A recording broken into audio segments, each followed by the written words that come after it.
Newspaper review, Sunday, 14th of June 2015. Let's look at the headlines of today's newspapers. Very first, Sunday Observer. The news published as a question with the sleeping image of opposition leader. Message in a zone in a what appears to be a not so subtle indication about what the opposition thinks about constitutional amendments. Opposition leader Nimal Siripala de Silva is once again caught snoozing, this time at a public discourse on the proposed 20th amendment to the Constitution. He was caught in a similar snooze during a discussion on a 19th amendment to the Constitution. What's the odds both historic zoners would be captured by the same photographer? Next headline, President's alleged security breach. Namal blames PSD. The CID investigation on the alleged security breach of President Maithripala Sirisena in Angunakola Pelser is trying to ascertain as to how Corporal of Army Commando Regiment was allowed to move out of the venue without checking his weapon after 3 eyewitnesses confirmed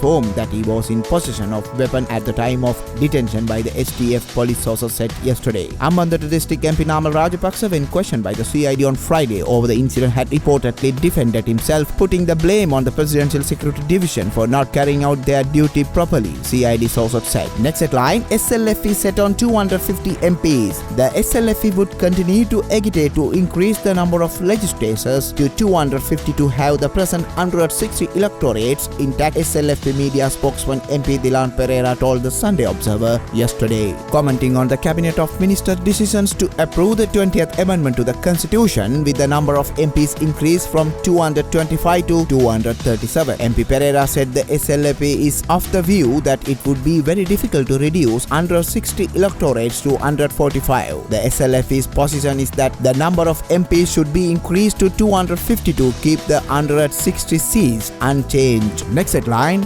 UMP Working Committee urges dissolve Parliament now, lashing out at the opposition. UPF's concerted efforts to undermine the government's endeavours to rebuild democracy in the country. The United National Party's Working Committee has called for an immediate dissolution of Parliament and the holding of general election in order that the current democratic transition can proceed as the people have mandate. The UNP Working Committee, which met on Friday, also affirmed in the statement issued yesterday the UNP's position on the number of seats in Parliament as provided for in proposed 20th Amendment to the Constitution remains as originally proposed by the party. Next headline, no cabinet approval for Port City. Ravi, the state-owned Chinese company that initiated the Colombo Port City project worth of $1.4 billion has failed to produce the cabinet approval and the vital environmental clearance certificate on the feasibility of the project. Finance Minister Ravi Karunanayake said the ambitious project meant to be part of Chinese 21st century's maritime Silk Road was suspended by the new government that took office on January 9th following the surprise defeat of two-term President Mahinda Rajapaksa. The project was suspended on the basis that it was replete with irregularities. The Chinese company has produced everything but these documents, the minister told the Foreign Correspondents Association at his ministry on Thursday, responding to journalists' queries on the possible ramification for Sri Lanka in the event of total cancellation of the mega project. Ravi Karunanayake said it would mean that Sri Lankan government would have to pay 12 billion rupees in addition to reimburse the cost of the work already completed. He said other Chinese funded projects were continuing without any issues. Next headline, Sri Lanka Women's Cricket. ICC keeps eye on sex probe. The International Cricket Council will closely monitor the investigation and the course of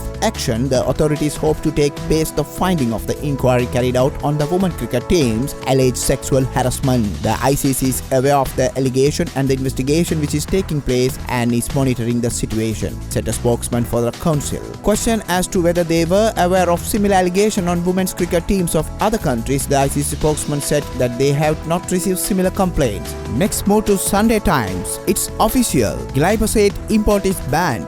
Gazette notification issued aimed uncertainly over links between the chemical and kidney disease. The Finance Ministry has promulgated regulations banning the import of glyphosate, allowing the Customs Department to destroy or re-export any new consignment that arrive in the country. The Gazette notification signed by Finance Minister Ravi Karunanayake and dated June 11, 2015 is issued under the Imports and Exports Control Act. Next headline, 8 pregnant women among 24 flu deaths. The outbreak of flu caused by H1N1 virus has killed 24 people, including 8 pregnant women, and is spreading, a senior health official said yesterday. today. The Health Ministry Epidemiology Unit Senior Registrar Dr. Athavan said the southern province had been the worst affected with 2 pregnant women from Karalapitiya and Balapitiya succumbing to the virus. 6 more cases of pregnant women dying after contracting the flu were also reported from Hambantota, Galle, Darga Town, Kagol, Batikalo and Kalbovila. At least under 30 suspect cases have been reported from 19 districts. Most of the patients are elderly and those with the compromised immune system because of old age and chronic diseases, Dr. Liena Pathirana said. Next headline, 20 in hospital after Queen's birthday dinner at Colombo Hotel. At least 20 people fell ill after a 5-star hotel dinner on Friday night to celebrate the 87th birthday of Britain's Queen Elizabeth, officials said yesterday. They said the affected invitees were rushed to private hospitals and 15 of them were in intensive care. The dinner, organized by the Sri Lankan United Kingdom Society, took place at the Cinnamon Grand Hotel. Next headline, demand details bill from private hospitals. Private hospitals will be compelled to issue details bills to in-house patients from November 1st. The government has decided failing to issue the details bill will enable the Consumer Affairs Authority to file action against the hospital's CAA Director General J.M.A. Douglas said. Mr. Douglas said that the Gazette notification vesting the CAA with power to take legal action against hospitals which do not provide a comprehensive bill. Next, move to Ceylon today.